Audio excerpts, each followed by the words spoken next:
I was sent this set of 12 iridescent gift bags and wine totes, and I want to show you the details up close. First of all, how beautiful are these? They're so eye-catching.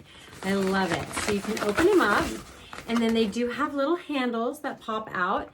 I like that you get 12 of them because you could individually use these to give as gifts, or if you're going to have a party and you have 12 guests, each one can get it, or you can get multiple packs. And then it's so simple. Just take your wine bottle and set it in. If you wanted to add a little tissue paper with it, you could. Otherwise, I think it's good to go. It's durable. It's not going to fall through the bottom, which is really nice. And then if you have a champagne bottle that's a little bit bigger, like this size, very easy to put it in as well. You can also put in a liquor bottle. So perfect size tote bag, absolutely adorable.